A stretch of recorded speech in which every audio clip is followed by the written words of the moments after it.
Time. Okay, we're live. We are live. Go ahead. I was I was going to say welcome to Lunch and Life with Sharon, Holand-Gelfand, and myself, Joy Meyers, on New Year's Eve day. Yeah, it's crazy just how quickly it's gone this whole year. I almost feel like let's just skip the introductions. People can read about who we are in the description and kind of just like dive into this last day of the year and just kind of think and talk about setting the intentions for 2021, looking for fulfillment, picking one thing, and just have a conversation and offer some actionable items, right? Trust your gut. Let's trust your gut, trust your brain, trust your intuition. Trust that Well, this gut, has the been a second tough brain. year. Yeah, but this has been a tough year for everybody to trust that because of the pandemic. And it's thrown a lot of people off track, off kilter, of not knowing. So a little bit of that fear seeping in and separating us, disconnecting us from our bodies. And, we're in this for at least another 6 months before we start getting those vaccines around. And we're not going to go into any political discussions about the vaccine or COVID or the new strain that they've discovered. Yeah, but you bring up a really good point. And so it's almost like let's separate kind of the myth of it all and kind of, I want to separate the buildup of tonight and the new year starts tomorrow. And just in the sense of we're not going to wake up tomorrow and the world is changing, right? So the intention is what do we need? How are we going to move forward? What are those goals? What is that one thing that you want to start creating? If you haven't done it yet. But don't think that our lifestyle necessarily is going to change. Yeah, exactly. It's not a magic pill. It's not a magic day. And I think so many times we've been conditioned to think, okay, I can, wipe the slate clean and this is magical. I'm going to make my resolutions. I'm going to do something different. Mm-hmm. And then we set a time frame to it. We set ourselves up for disappointment and failure when if we don't come in with the right mindset and attitude, it's not going to work. And it's about just being present and intentional and realizing how we end the year will be how we show up for the next year. And it's just a day-by-day thing. And I think that's why the word intention is so important and the differentiation to this New Year's resolution and why you and I both don't like the word resolution, because intention really does, by definition, have a plan to it, right? So what is that plan? What is that roadmap that you need? Because then you're setting yourself up for success, right? Mm-hmm. So you can think of the big picture, but then what are the strategies? What are those steps to get there? And then we can back it out and then take those actionable steps and create the new habits, right? Work on the neuroplasticity, work on creating habits that will become new patterns that you can incorporate, and not just snap of the fingers, as you would say in the Matrix, is it the red or the blue pill?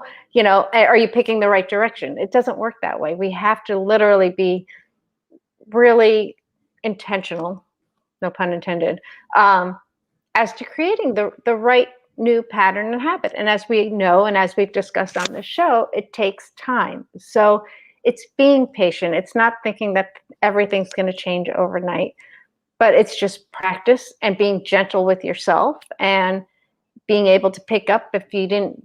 Let's talk morning routine. If you skip a day, it's okay. Just pick it up and keep going with it.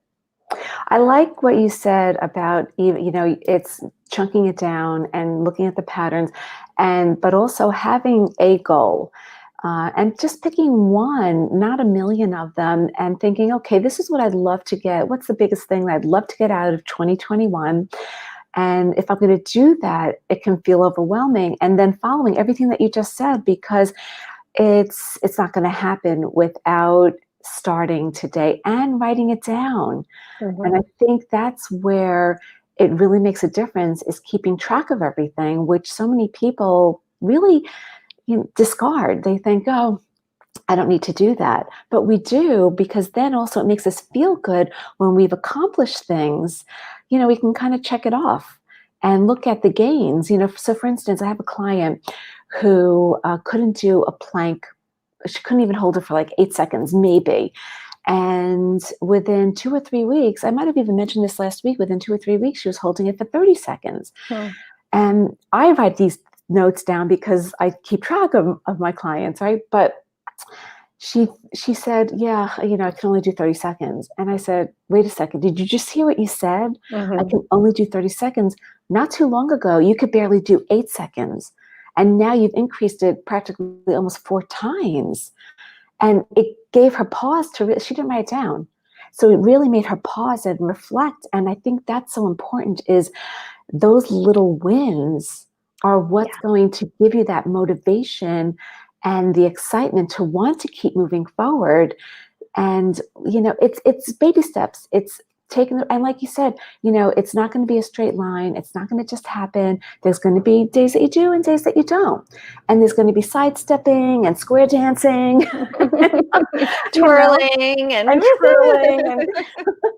But as long as you're taking a step forward, you'll see at whatever the time frame is, what you've created and what you've developed Yeah. over the course of that time. But you also said something really key here is celebrate the wins. Even if you think it's the smallest, most minute thing, celebrate it, because it also gives you that motivation, right? The goal is to keep the momentum going. So celebrate the wins and sit in it. Like, it's okay to say, look what I've accomplished. That's Right. great. Right. And then also even just reflecting what went well this past year. So I was just in my networking group this morning, and we did that. We went around, it was a small group today.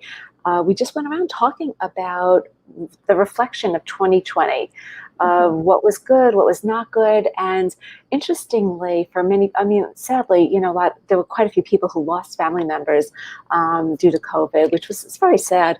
But by the same token, having Zoom and being able to connect virtually, which we had never done before, brought joy and fulfillment to so many, myself included. My mother's in Florida, my nephews were in college, my son's in California, and we're all over the place. Knowing that we could see each other's faces, it brought us closer. It made us appreciate each other more. And at the end of the day, those are the key things, is just that appreciation of love and family and life, and reminding ourselves that we have so much to be thankful for and so much to find fulfillment within. That's simple. Yeah. I was talking to my client in Austria this morning, actually. And of course, they're 6 hours ahead. So we were trying to get done before they were getting ready for dinner and celebrating. And we kind of went through her goals and looked at her journal and morning pages and reflected on this year and all the positive things that had come out, and she has gained such clarity. She finished her thesis. She's an art therapist. I mean, just the wins that she had, which really did shine a light on the positive of 2020, and I think if everyone can sit and two things. One, write down what you are grateful for from this year, I think is huge. If you can write 3 things, because there are things there and those are the silver linings, and do write it down. So many people don't, as you were saying, don't write it down, or they'll take a note in their cell phone or something like that. The art of writing is so lost, first of all, and so important, because it makes you remember. It does get it out of your head through your little hands onto paper. But it does help you remember, and it does allow you then to kind of sit and remember and have gratitude for it as well. Yeah, well, that's interesting too, because, and this is something also that we've talked about in the past, is that when you write things down, if we keep everything in our minds, it makes us very anxious. And we may not realize that we have that anxiety because we've gotten so used to it. And again, this is something else, like when, talking with clients, how we are so used to feeling a certain way that we don't even realize that it's not the best health that we're in. So if we don't write things down, that anxiety creates this like buzz in the background that we're not Right. Yeah. Like, so we're not aware of it. But what that does is that disrupts the brain and the gut's ability to communicate with the vagus nerve. So it's firing off and it's getting overstimulated. And we're in this fight or flight mode constantly. Right. So that disrupts our health.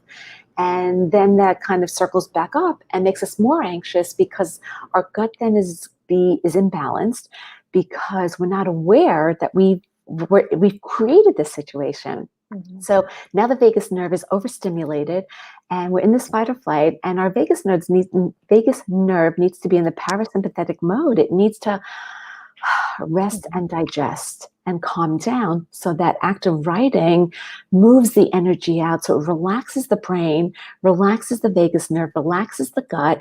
And I think that's like a huge part of this new awareness that people are just slowly starting to realize. And what part of my goal is, and your goal, right, is to help the audience take those steps so that we can bring calm back into our bodies for next year, starting today.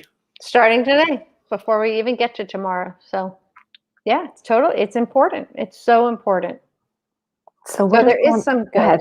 I was just gonna say, there is the good. Yeah. There is the good to be grateful for. And so the question is, setting the intentions, and does that fulfillment for 2021 look like? Like, what do you want in 2021? And then breaking it down and saying, okay, whatever that goal is, then saying, all right, I'm going to start this week with, and Mhm. just going week by week. I might have mentioned, I'm not sure if I mentioned this last week. No, actually, we weren't on last week. We were on 2 weeks ago. So I couldn't have mentioned it. But I was talking with someone who said, I'm setting a goal. I'm going to work out 3 days a week for the next 3 months, weight training, and then I'm going to see what happens. And that made me pause. And I said, okay, why are you looking at it that way? Because to me, and I love you dearly, but that sounds like you're setting yourself up for failure because you're expecting a certain outcome that you're only given a certain amount of time to. And if you miss one day or if something doesn't work properly, you're going to throw in the towel. And Right. so she's really smart. She's in great shape and just very successful. And she was like, huh, like I Right. never looked at it that way. I said, I would personally, recommend thinking about, you want to work out and start, lifting weights. Why put a timeline of saying, I'm going to reevaluate in 3 months? Just say to yourself, let me start with 1 day a week or 2 or 3 as you want. Start with 3 days a week. But if I can't make 3 days one week and I only do 2 days, let me just do it. And not, Mhm. and yes, you want to reevaluate. Of course, you want to see your progress, but don't put Right. that timeline as a limit, because then if you feel that you haven't gotten there in that time, whatever that outcome is that you're expecting, you're going to set yourself up for failure. So instead, just focus on this week. And then when you get to the end of the week, reflect on the week and then build on it in the next week. And I think that's what's a better way of doing it, is chunking it down so that each week you reflect on the week to, again, what you said before, looking at your wins Right. and being happy for those. And then if something didn't go well, it's either because it wasn't meant to be, you tried and you're like, okay, let me not do that. And let me pivot, let me change the pattern, let me change the habit, let me shift gears. Right. And then you take it another week. This way, it's week by week. And then before you know it, 6 months pass, a year passes, and you've accomplished so much more because you have more of that growth mindset and you haven't limited your mindset. I totally agree with you. And you're right. If you look at it week by week, there is the growth to it versus that big overall goal. And that's why I think so many people, whether it's this resolution of I'm going to start this huge exercise program, or I'm going to run a marathon, or I'm going to, I'm going to be on this diet, which I know that word we don't like, but people do the extreme. Yeah. And so you're right, they get to that point and then it ends. And so that's why we don't continue. So that's the whole idea of your brain is brilliant, and it's just training your brain to pick up a new pattern. Yeah. And Right. week by week things change. So it's a good habit for your personal life, for your professional life. Like, get through your week, end your week, look ahead, and sort of start chunking out and saying, okay, so next week I have this kind of schedule. So how do I want to fit it in? How do I want to put that into my routine and fit it in? And it might not be exactly that same time, but it's a win when you get it in. And it's planning. It's just taking the time to plan. Yeah. I think also two other things, accountability, having an Mm-hmm. accountability partner, but also a vision board. Right. So a vision board is different than setting goals. A vision board is that emotional feeling of what would I love my life to look like? Mm-hmm. Right. What's that big picture? Like if I had everything that could sustain me, what would be that ideal life? And going into magazines or pictures on the computer that you print out and putting together a visual board, maybe even words that are inspiring, that when you look at every day, inspire you to Mm-hmm. want to keep moving forward. To, like I want to be able to travel when we're going to be able to do that again, whenever I want, right? That's my overarching goal of like being able to work from wherever I can, Right. travel, experience different cultures, meet different people. Of course, you and I've talked about doing retreats, but the idea of like exploring and going is my overarching goal. And so Mm-hmm. everything I do, I look at that as an inspiration of taking me closer to it, but not as this is the outcome, right? So the vision inspires. So it's also Right. being able to differentiate that. And then with everything else, having an accountability partner, like and trust, love and trust, who will help lift you up, but help you keep it real so that you don't go down a rabbit hole. And I think that's really important too. So many times we keep things to ourselves Mm-hmm. and then we get in our heads. And then, of course, when that happens, that creates more anxiety, which affects your nervous Exactly. system, it affects your gut. Ah, It's one big spiral sometimes. yeah. That's why you're a great accountability partner, because you keep me straight. As are you. Very thankful. As we go into the new year, very thankful for our joint everything that we do together. I know. I'm very thankful for you. Yeah, yeah. So, it's just important that for me, like moving into 2021, this idea of what it means to have fulfillment, to do things with intention, to be of service, and to be mindful and be guided, so that the more that we do that and feed ourselves the right foods and nutrients and whole foods that will give us that energy to create, Mm-hmm. will provide us with so much more fulfillment for next year. Yeah, as you're feeding your gut, you're feeding your brain, you're feeding your whole body with Yes, clarity. indeed. Indeed. So what about you? What do you have for your intentions and fulfillment for 2021, Robin? I am going into 2021 very clear on professionally what I want to continue to build. I want to continue to build this with you. I want to continue to work on cooking aspect, and creating our community, um, and really finding just working from a place of service and just staying true and joyful and just with complete honesty and joy. I'm just going to continue to build and build.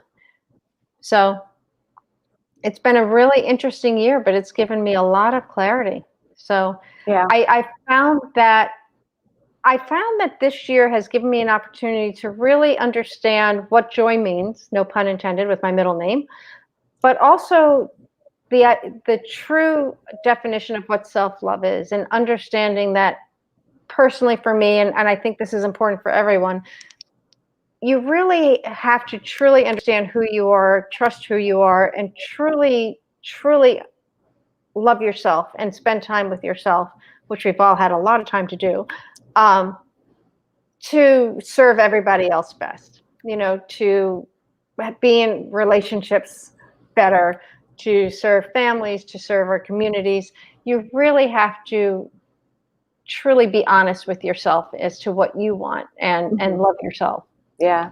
And so 2020 has really cleared that completely for me. I know. Yeah. I'm actually excited for 2021. Mhm. The one thing that we know is that the only thing that's constant is change. Yeah, and change is good. I mean, change is good. It is good. It can be scary, but it's good. And, we can survive it. We can thrive through it because it gives us an opportunity to take a step back, reflect, and again, come back to what's important. So what I'm excited about for us and our show for next year is going live more, doing the monthly themes and giving you our audience the practical tips, and continuing the conversation. And actually what we'd love is, if you're watching, if you have ideas and questions that you want us to talk about, let us know. Eventually we are going to start bringing on guests. So that's going to be exciting as we pick our different topics. But, the goal and the intention of Lunch and Life for 2021 is being able to unpack what is real and practical and soulful, that will continue to bring you joy, connect you to your gut, to your body, so that you can show up and really be the best you and serve and find your purpose of what you want to do with your life. And we're here to help you along that process. I'm very excited for what that's going to look like. And we don't even know, right? So it's like we have our goals and our vision, and we're just chunking it down and taking it step by step so that we could just continue to help you and be of service. Absolutely. Right. We just want to help you be of service and have real conversations. Yeah, right. Exactly. Have real conversations, because the more real they are, the more authentic, the more connected you become. And then the more connected you become, it's just amazing then how things get clearer of what you want in all aspects of life. Right. So, absolutely. Yeah. Any last words before we wrap it up and wish everybody Happy New Year? Just enjoy, be safe, and think about what you want. Just think about what you want, and be joyful, be happy. Yeah. And actually write it down in the comments below. Let us know what some of those things are, because we'd love to continue the conversation. And again, maybe bring it up in a topic moving forward. Yeah. So, maybe share a word, that resonates with you going into 2021. Yeah, absolutely. Robin, it's been a pleasure starting this journey with you, continuing this journey Continuing with you. to. Absolutely. Yeah, and of course, love unpacking Lunch and Life with you, and wishing everybody a happy and a healthy new year. And we will see you all next week. We'll see you next week, and happy and healthy to you, Sharon, and your family and everyone who's listening. And we'll see you in the new year, which will be next week. Yes. Take care, everybody. Happy New Year. Happy New Year.